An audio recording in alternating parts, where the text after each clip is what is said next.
I'm Bree Stock. I'm a master of wine. I am the owner and winemaker, everything along with my husband Chad at Limited Edition Wines.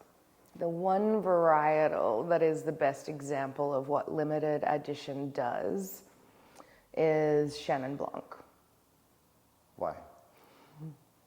So Chenin Blanc in the Willamette Valley is possibly the best suited grape variety for a changing and, shall we say, eccentric climate. Chenin Blanc is so versatile in its performance.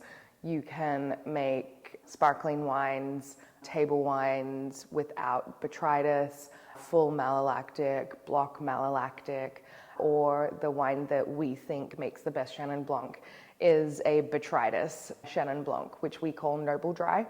And the botrytis forms naturally at the end of the growing season, so we are able to let this variety hang without the interference of sprays for sulfur and botrytis sprays that sometimes other varieties will receive if they're expected to hang to the end of the season.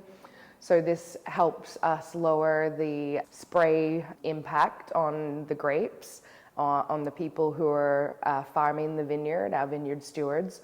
And it helps to lower soil compaction, lessen the cost of economics by the grower as well. And ultimately it creates what we think is the best example of this variety in the valley. It has, in the Willamette Valley, we typically towards the end of mid-October are starting to get really heavy dews in the morning, but we still have really lovely days generally. So sunshine days of around 70, 75 degrees. So this really heavy dew forms sort of a fog with the emerging warm sunshine.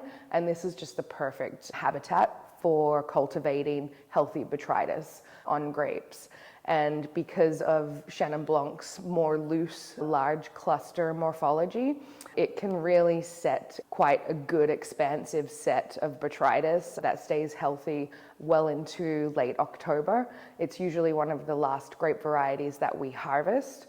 And botrytis in a grape typically dehydrates the grape. It eats the water, concentrating the sugars and also concentrating the acidity. So what we're left with is this incredibly exotic, higher alcohol or higher sugar content grape variety that has piercingly high acidity as well, and really complex, advanced flavors of, kumquat, honey, really exotic flavors, dried apricot. Everything that you love in a sweet botrytis wine, but fermented to dryness, and that additional acidity really just lifts the palate and gives a wine of huge energy.